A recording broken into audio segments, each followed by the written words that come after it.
So hey anime fans, the series name is What If Naruto raised by DBZ, so let's start the series. An elderly man with deeply tanned skin and bushy white hair was engrossed in his notes, wearing a contemplative expression. This man was none other than Gero, a former member of the disbanded Red Ribbon Army. For nearly a decade, he had harbored a burning desire for revenge against the person responsible for the army's downfall, Son Goku. Goku had dismantled the army when he was a mere 12 years old, an achievement that had eluded entire kingdoms. The shame of that defeat fueled Gero's determination to find a way to destroy Goku. Now a grown man, and seize control of the world, his research primarily revolved around the creation of androids, humanoid robots endowed with powers far surpassing those of ordinary humans. Initially, he had focused on robotic-based androids, but after 16 failed attempts, Gero decided to take a different approach: human-based androids.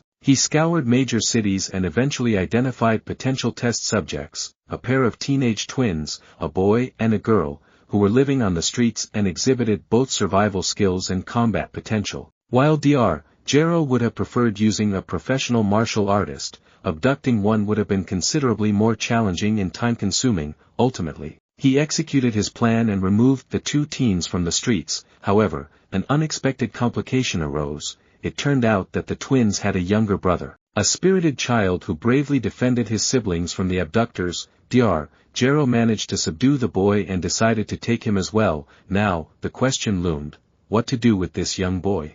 The idea of turning him into an android crossed Gero's mind, but it proved unfeasible. The child was too young to endure the augmentation process, being only 10 to 11 years old. Nevertheless, Gero couldn't let the boy's raw determination and strength go to waste. Then, a brilliant idea struck him. He delved into his old papers and retrieved a file labeled Project Genome. A menacing grin spread across the old man's face as he perused the contents. Project Genome was an initiative he had initiated a few years earlier as a precursor to Project Cell. The concept involved extracting DNA from some of Earth's mightiest fighters, including Goku, Vegeta, Frieza, and others, to create the ultimate body. Subsequently, he would implant the brain of an already skilled fighter, after appropriate modifications to ensure obedience, resulting in the creation of a flawless warrior. However, every subject he had persuaded to participate in the experiment had succumbed to the strain, rendering them little more than vegetables. This led him to initiate Project Cell, which followed a similar principle but created the being from scratch, complete with a brain, while it was guaranteed to produce the perfect being. The process was slow and laborious, hence leaving it to the computers to handle. In contrast, Genome promised to be much quicker. Perhaps the younger brother of 17 and 18 could bring this project to fruition. With that decision made, Gero prepared for his latest experiment. Several years later, where am I? What happened? A young voice pondered as it navigated through darkness. I remember going out to find some food, and Lapis and Lazuli were going to locate a place for us to sleep. And then what? The voice struggled to recollect, experiencing a pang of pain. There were new elements in his mind, things that both conveyed information and attempted to block his existing memories. It felt like a mental tug-of-war, with the intruder trying to seize control. Initially, it seemed as if the intruder might win, but the voice summoned extraordinary willpower to overpower it. Instead, the boy, for it was a young male, took command of the intruder and harnessed its knowledge. He learned about Gero and the Red Ribbon Army, about Son Goku and his allies, about ki, combat, and the shocking truth about his own transformation. His body was no longer his own, it was an artificial being created from the cells of the world's most formidable fighters. Intended to become the ultimate weapon, he grasped the extent of his capabilities, the array of techniques at his disposal, and the remnants of programming Gero had attempted to use to make him obedient. Only his indomitable determination had allowed him to resist. Gero will pay for this. I need to escape and find my big sis and bro. He resolved firmly. Their lives may have been challenging before their abduction, orphaned and struggling to survive in the city's slums, but those were their lives to live. The elderly scientist had callously stolen their futures for his petty revenge, and the boy wouldn't stand for it. As he felt his body growing lighter, he realized that he was awakening. Scene shift. Gero wore a malevolent grin as he prepared to awaken 17 and 18. his initial plan to send himself and 19 to eliminate the Z fighters hadn't gone as intended, but he was confident that the twin androids would annihilate those bothersome pests. However, when he first attempted to awaken the two, they had proven less than cooperative. Apparently, the memory-erasing programming hadn't fully taken hold, leaving only partial gaps in their previous lives, such as their names, and it had left them resentful of his intervention. Consequently, he had placed them in stasis until it was time to awaken them again, hoping that this time the programming would succeed. It was a risky gamble, but one he was willing to take. Yet, as he considered it, starting Project Gero might also be advantageous. While untested, Gero was convinced that if the androids failed to dispatch the feeble warriors, Genome would succeed. Turning to the human-sized tube in the far corner of the room, Gero pressed the release button, the liquid within drained away, and the glass lowered, revealing the entity inside. The figure stood at approximately 5 feet 4 inches, resembling a human in shape but bearing striking insect-like characteristics. Its body was encased in an orange exoskeleton, with black shoulders and long wings extending from its back. The mouth featured a leathery beak-like structure, and horn-like protrusions adorned both sides of the biogem atop its head. Visible flesh was chalk-white on the hands, feet, and face. The feet possessed 3 long toes, 2 in front and 1 at the back, while the hands boasted 5 human-like fingers with small, sharp black nails. Notably, the Red Ribbon Army's logo was tattooed on its chest. Genome's eyes snapped open as the last vestiges of liquid drained away, revealing clear blue eyes. Genome stepped down from the pedestal he was on silently, staring at his body in what looked like contemplation. The scientist stepped forward, a triumphant grin present. "Ah, Genome. So glad to see you awake. I was unsure at first if you'd be able to fully awaken, but it seems that there were no complications.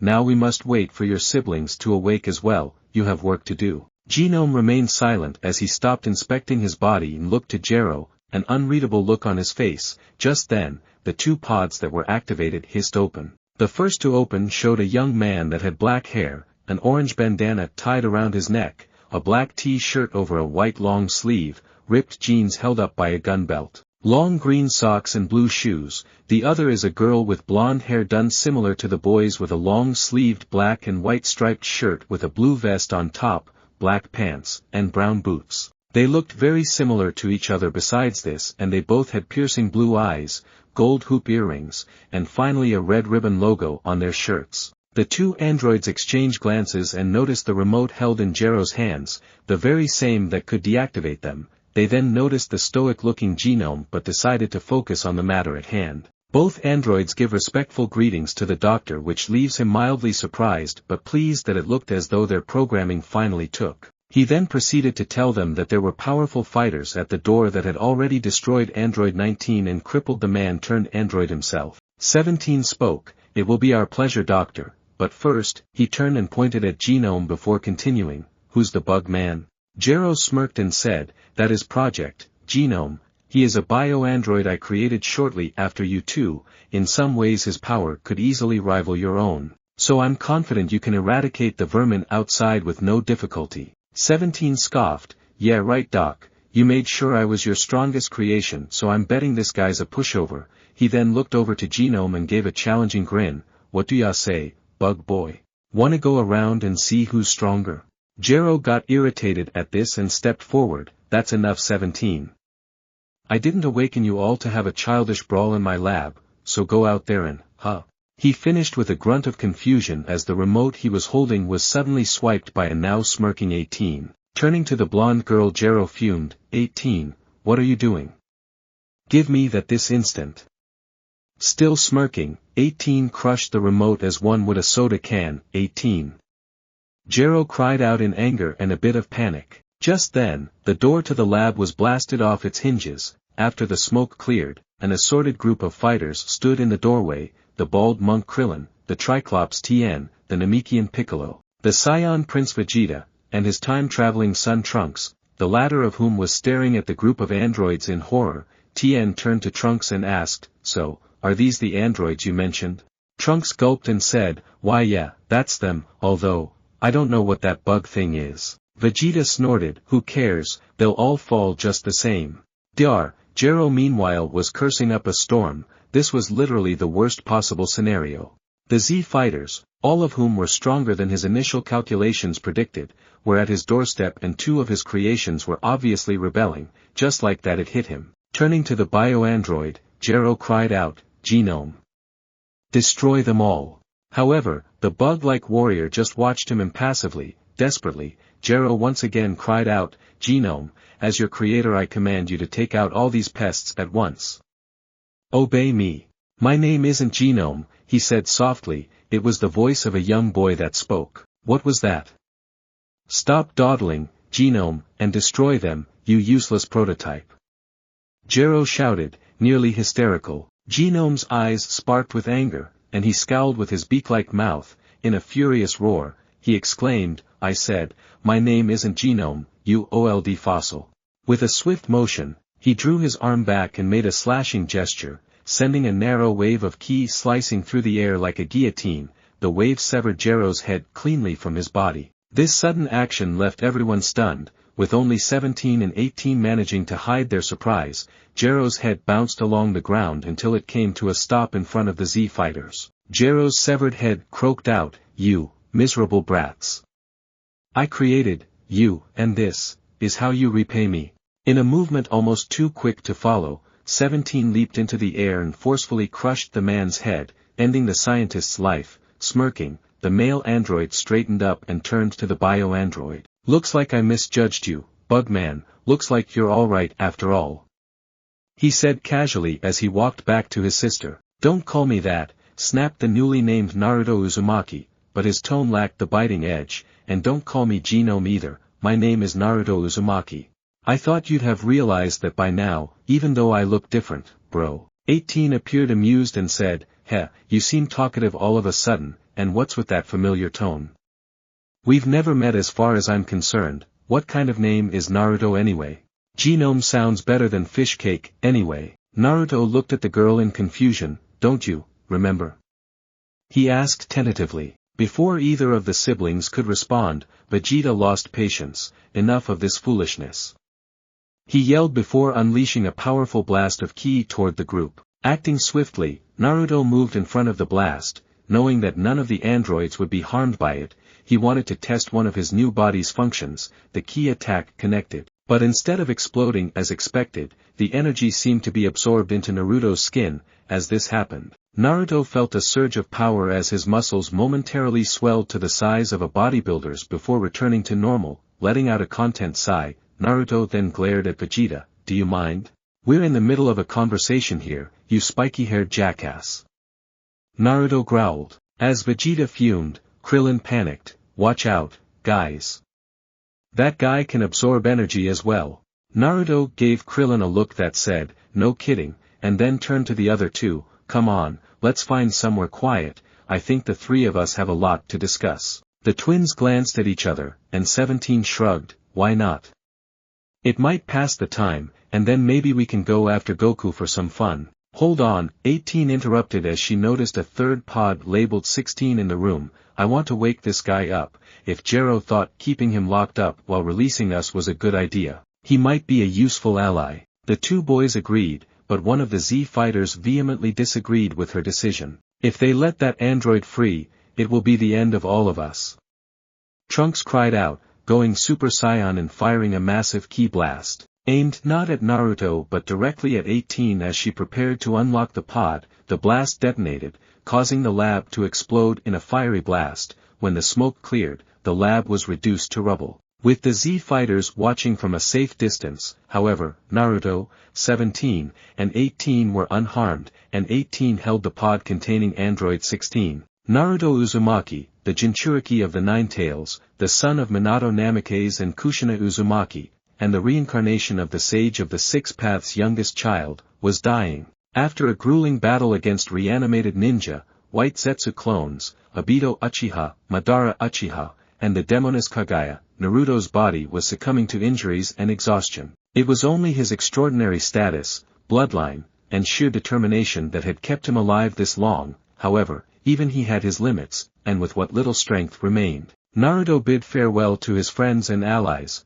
urging them to carry on his legacy and create a better world. As he passed away, there wasn't a dry eye among those who had fought alongside him. Confident that the world was in capable hands, Naruto left behind one final gift. Using his sage abilities and the powers of Asura, Naruto's soul persisted after his physical body gave out. His disembodied soul traveled across the world, collecting any lingering negative energies left by centuries of conflict and bloodshed. He absorbed these energies into himself to ensure lasting peace in the world. Fulfilling his role as the child of prophecy, Naruto's soul then carried the collected negativity deep within the earth, guaranteeing that the horrors of the past would not be repeated, and a lasting peace would reign throughout the world. Years passed, and the elemental nations flourished. Freed from the shackles of war, people pursued other endeavors, reshaping their world for the better, improving the technology in the world. Eventually the usage of both shinobi and chakra grew out of fashion in times of peace,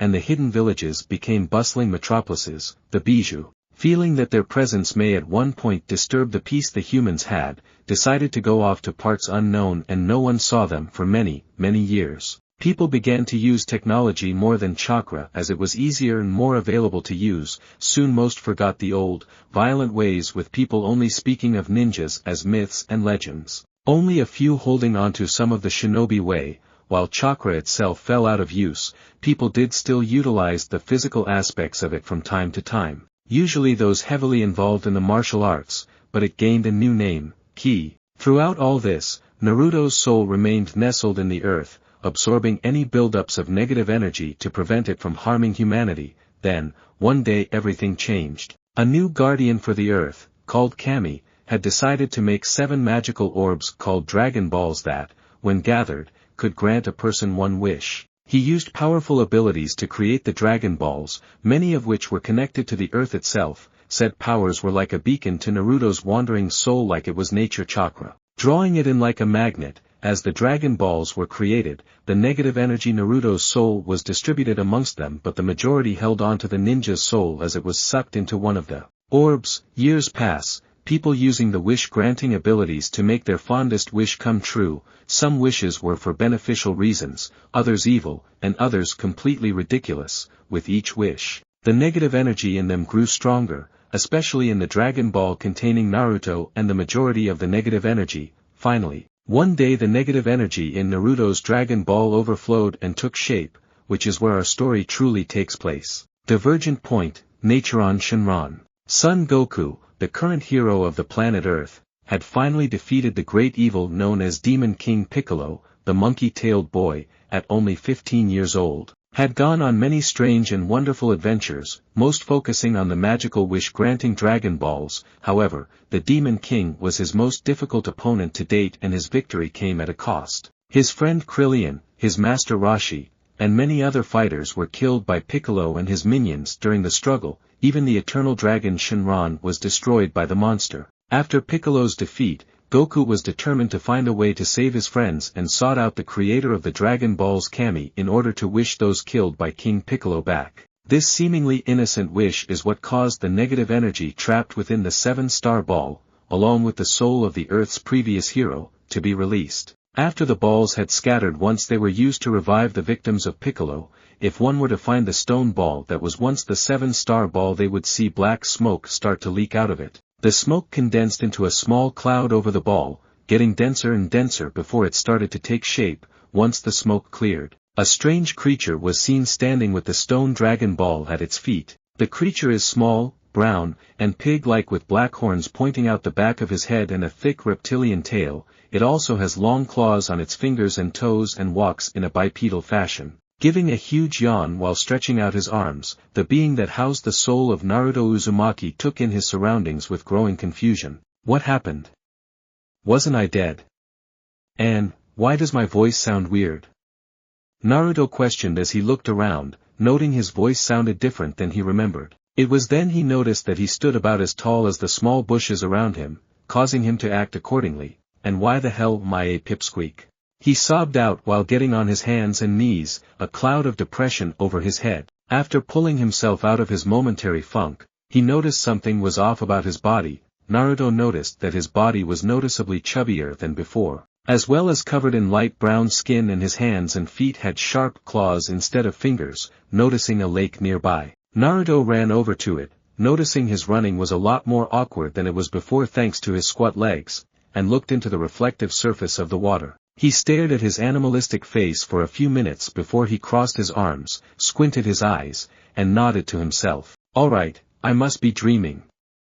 That's gotta be it, though, gurgle, I didn't know you could get hungry in your dreams. Naruto practically giggled to himself, thinking he had it all figured out. He then looked across the small lake and noticed an apple tree near the bank. Grinning he said, well, if I eat food in my dreams then I shouldn't be hungry in them, yeah?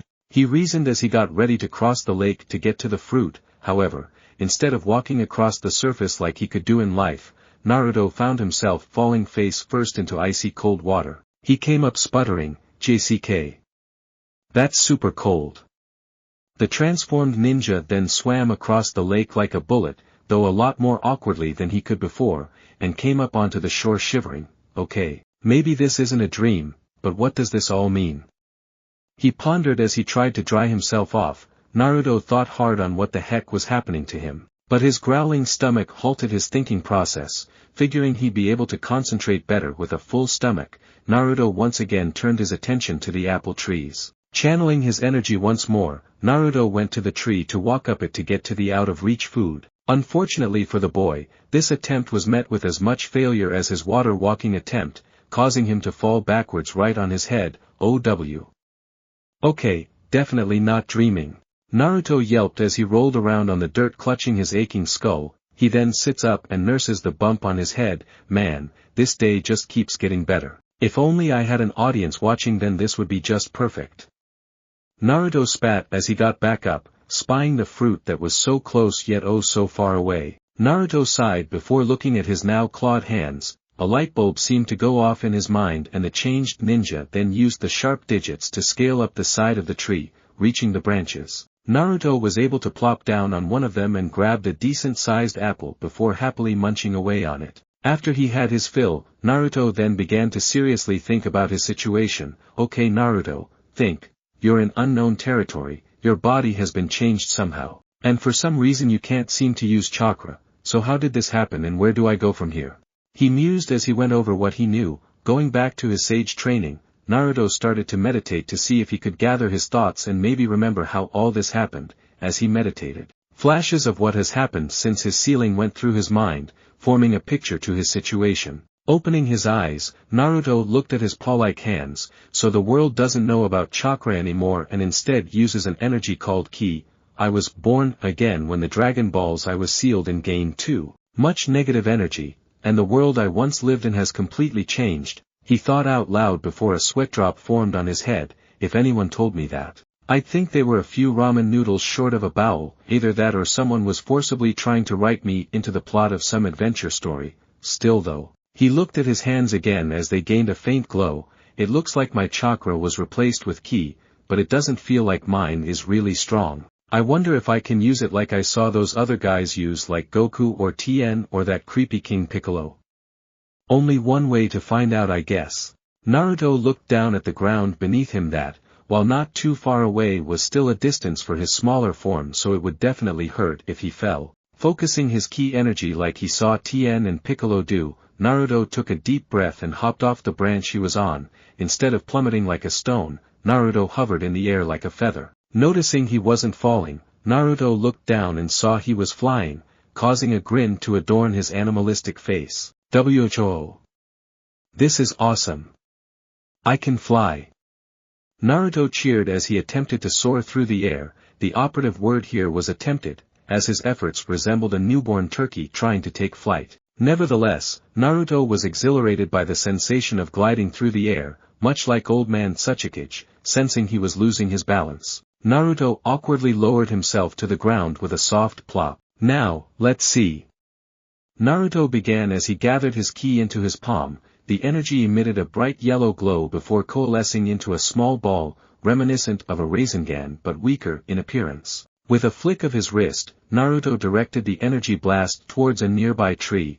There was a small explosion upon impact, but when the smoke cleared, the tree appeared mostly undamaged. Naruto let out a disappointed sigh at his current lack of strength. Alright, I'm here now, so there's no point in dwelling on what-ifs. The best thing I can do is try to protect this world like I did before. maybe I can help that Goku kid. He seemed like an okay guy, kind of like how I used to be. Wow, that made me sound old. I'm never saying that again. My biggest problem, though, is that I don't really have a strong grasp on how ki works. This new body is much weaker compared to how I was before. So the skills I do know won't be of much help. Maybe I should look for a sensei to help me regain my old strength and teach me more about this ki stuff, and I really need to stop talking to myself. With a goal in mind, Naruto set off, hoping to find civilization where he could learn more about ki and locate someone like Master Roshi, a renowned martial arts master. As he ventured through the woods, Naruto spent 3 days in solitude, pausing only for food, rest, and nature's calls. Along the way, he practiced using his ki, attempting to strengthen it and even replicate some of his old chakra techniques. However, his progress was limited, as ki differed significantly from chakra. Ki could enhance the user's body and be projected as energy blasts, but it lacked the versatility of chakra. Naruto struggled to fully grasp this new energy source but remained determined to improve. On the 3rd day, Naruto knelt beside a river that meandered through the forest. Taking a drink, he felt confident that he would encounter civilization soon, perhaps in another day or two. Suddenly, rustling noises from a nearby bush caught his attention. "Hello?" Naruto called out hesitantly, hoping a passing hiker or traveler could guide him in the right direction. "I'm kind of lost, so I'd really appreciate any help you can offer. I won't hurt you, I swear." Gulp. Naruto's voice trailed off as what emerged from the woods was not a human but a pack of wolves. The leader, an imposing creature with a scar over one eye, led the pack. Judging from their salivating mouths and hungry eyes, they had not eaten in a while. Naruto, in their territory, probably looked like a tempting snack. Nice wolves, you don't want to eat me, I taste terrible, trust me." Naruto chuckled nervously as he backed away from the snarling wolves. Realizing he was being cornered, Naruto began to panic. With a shout, he released a ki blast aimed at the lead wolf's face. The wolf yelped but quickly resumed growling angrily, as did the others. Advancing steadily, Naruto paled and gulped, realizing the gravity of his situation. Oh crap. Turning swiftly, Naruto tried to fly away. While his flight skills remained less than graceful, they were enough to create some distance between him and the pursuing wolf pack. But as he turned back to check on them, he accidentally collided headfirst with a tree. He plummeted to the ground, then sat up, rubbing the newly formed lump on his head. Ugh, note to self. Look where you're flying, you idiot. Before Naruto could fully recover, the wolf pack closed in on him. Naruto started to sweat nervously and attempted to take off again, but the lead wolf leaped at him with claws and fangs bared. Naruto screamed in terror, closing his eyes, fearing that this might be how his journey ends, becoming a wolf's meal. However, a latent defense mechanism deep within Naruto's subconscious activated. Instead of sinking his fangs into flesh as expected, the scarred wolf's paws and body began to sink into Naruto's form as if he were quicksand. The wolf yelped in confusion as he struggled to back away. But it was too late. In a matter of moments, the entire wolf was absorbed into the shadow dragon. Naruto's body in response starts to swell outwards as it takes on a grayish color. The other wolves start to back up in both confusion and fear as both their leader was gone and suddenly the thing they saw as prey was becoming larger by the second. Soon, Naruto's new form was revealed. In shape he was similar to his previous form, but he was now gray in color and his claws had become black. The whiskers on his face had lengthened, resembling his old birthmark somewhat. While his muzzle has lengthened and his muscles have become more pronounced, the most noticeable change, however, was his height as he was now around 50 feet tall. Also, if one were to look closely, they'd see what looked like a scar tattoo over his one eye.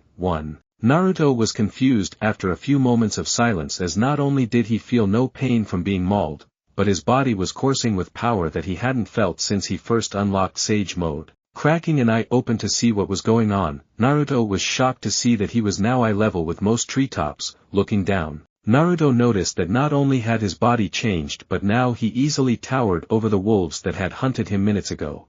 Giving a grin on his muzzle, Naruto brought a massive foot forward and stomped hard on the ground, causing a miniature earthquake that had the wolves scrambling, looking up at the behemoth. The wolves could only quake in fear. Naruto crossed his arms confidently in front of himself and simply ordered, "Get lost." With that, the wolves bolted with only dust clouds showing they were there. Naruto gave a rumbling laugh before getting serious. Looking over his changed body once more, he asked aloud in confusion, How'd this happen?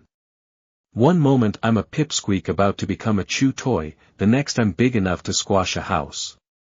And my ki feels weird, stronger than before but with something else. Looking down at a large boulder, Naruto fired a blast of ki at it. Unlike before, his attack went up in a huge fireball that reduced the boulder to pebbles. 2. He looked to the now smoking crater in surprise. That was definitely stronger than before. Again though, his ki felt weird. It almost felt like when he would borrow Kurama's chakra, but not quite, thinking that it might work on the same principle. The newly formed giant got into a meditative position and concentrated on his inner mind. When Naruto next opened his eyes, he was surprised at what he saw. Instead of the familiar sewer or blank space of his mindscape, he was surrounded what almost looked like purple gummy spider webs. Looking down he noticed he was in his smaller, less powerful form. Navigating his way through the webs, he noticed a space where they all seemed to converge. When he reached the point he was shocked to discover the wolf leader from earlier all tangled up in the webs. The wolf itself seemed out cold, and the webs around it seemed to hum with power, briefly grasping one of the threads. Naruto confirmed that the web was taking ki from the wolf and adding it to the walls that represented Naruto's body. Sitting down, Naruto pondered what this meant. After a few hours of thinking, which was only a few seconds in the real world, he was able to come up with a theory. Back when that wolf attacked me, my body reacted somehow, as if it knew what to do. Maybe it's a way to protect me and grant me strength by absorbing a person, animal, or anything, taking its ki to enhance my own, but I feel way stronger than the wolf did, so maybe my body has some function that multiplies that strength? Ugh, I wish Shikamaru was here, he was good at figuring out this kind of stuff. Naruto ranted briefly before continuing, it doesn't seem to harm the being I have inside me, so maybe this ability lets me become a sort of Jinchuriki for anything. I don't want to rely on others' strength like this, but perhaps I can use it to my advantage, like, if I encounter a powerful but malicious individual, I could trap them in here, neutralize the threat, and bolster my strength to confront other adversaries. Yeah, that could work. Turning to the wolf, he spoke in an apologetic tone, sorry, Wolfie, but it looks like you'll be sticking around for a while. Don't worry, though, as soon as I'm able to, I'll release you. With that, Naruto returned to the real world, finding himself in his giant form again. Well, now it's time to go looking for Roshi again. Naruto announced with a grin, but then he frowned. I really have to stop talking to myself, he muttered before striding off determinedly into the woods, renewed in his quest to find the old master. 1 week later, Master Roshi reclined in a beach chair outside Kame House, sporting his favorite Hawaiian shirt and shorts. His turtle shell and staff rested on the ground beside him. It had been nearly 2 weeks since Goku defeated King Piccolo, and the Dragon Balls were used to revive those who had fallen victim to the demon. Currently, Goku was training under Kami's guidance, while his friends Yamcha, Krillin, Tien, and Kaiotsu were pursuing their own training regimens in preparation for the upcoming World Martial Arts Tournament in 3 years. The elderly master had decided it was time to savor his retirement, as he was confident that the current generation had already surpassed him and was ready to defend Earth when needed. Presently, it was just him, Turtle, and Launch living on his island paradise, as Bulma and the others had returned to the city for the time being. Roshi let out a contented sigh and contemplated what to do next. Should he take a nap and enjoy the splendid weather, watch a few workout videos featuring his favorite models, or perhaps attempt to peek on Launch while she changed, hoping she didn't sneeze? He could always, What's that sound? He muttered as his keen but aged ears detected a whistling noise, reminiscent of a rapidly approaching object, squinting behind his sunglasses. Roshi noticed a small speck in the distant sky, gradually growing larger as it approached. Roshi rose from his chair, taking hold of his staff and shell, preparing for whatever might come, as the object's shape did not resemble any aircraft he had encountered before. With a burst of speed, the object landed forcefully on the beach, kicking up a cloud of dust. As the dust settled, revealing the figure that had landed, Roshi's eyebrows shot up in surprise. "My, you're a big fella, aren't you?" he commented casually, though inwardly, he was feeling a bit anxious. This figure, resembling a colossal gray mole or pig, was easily as large as Goku when he transformed into that gigantic ape creature during his first tournament. If this being turned out to be hostile, Roshi would find it challenging to defeat. So much for enjoying his retirement. "Are you Master Roshi?" the creature asked. In a deep, rumbling voice. I am, and what can I do for you? Roshi asked cautiously, keeping an eye open in case of attack. Instead, the giant grinned and said happily, oh thank all that is ramen. I've been searching for nearly a week for you now and you wouldn't believe all the hoops I've had to get through. Seriously, it was such a pain when those cities I went to started shooting at me before I could even ask about you. Anyway. The creature calmed down a bit before surprising the old man when he, Roshi assumed it was male, got down on his knees and bowed before he said in a sincere tone, my name is Naruto Uzumaki, and I would like to become your apprentice, will you accept?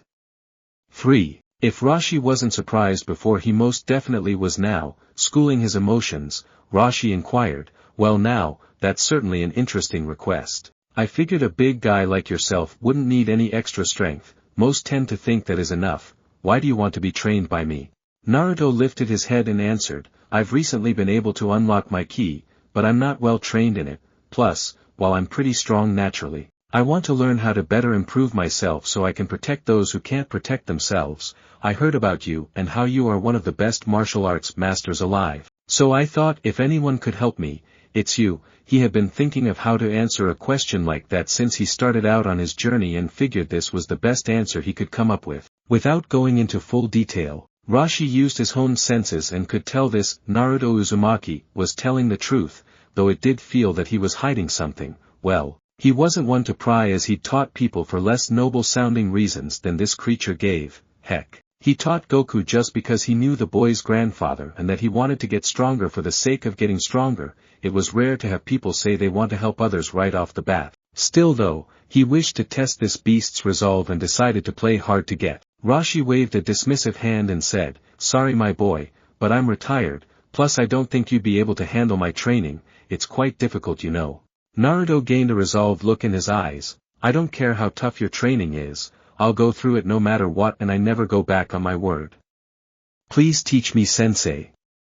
He asked while bowing again. Roshi mentally grinned, this one had determination, that was good, it would serve him well in the long run, still, one more push wouldn't hurt. Turning away he said, nope, my mind is made up, go bother someone else. If he was looking he would have noticed the mischievous glint in the dragon's eyes, pulling out a small, relative to his size, pile of papers from somewhere. Naruto tossed them in front of the hermit. Roshi looked down and noticed the front page had this printed on it, Make out Paradise the manuscript. Curious, Roshi picked up the papers and started to read through them. He had barely gone through 2 pages when he blushed and gained a torrential nosebleed. Dabbing his nose with a tissue, Roshi turned to a smug-looking Naruto with a lecherous grin. I take it you like. I have 2 other volumes on me that can be yours if you train me, Naruto stated, mentally patting himself on the back for having the foresight to write down all he remembered from Jiraiya's works to act as an incentive for the other super pervert. It was a pain writing on an old typewriter with claws the size of tree trunks, but it would hopefully be worth it. Trying to regain his composure, and failing due to the huge blush on his face and the pieces of tissue shoved up his nose, Roshi declared, after careful consideration, I have decided to accept your request for training. I hope you're ready though Naruto, because it will most likely be some of the hardest training you have ever done in your life. Naruto gave a huge smile and shot the man a thumbs, claws, up before saying boldly, I wouldn't have it any other way sensei, believe it. Think Nichiren Shenron's mole-absorbed form but gray in color and with a scar-like mark above one eye. Naruto will be able to use all of Nichiren Shenron's techniques no matter what form he takes, as well as learning new techniques later on from the Z fighters. I know this sounds a bit out of character for Naruto, but I figure he learned a bit about showing respect to people in power when you are making a request for them. Biggest example of this is when he begged A to spare Sasuke. Trust me, it won't be common behavior.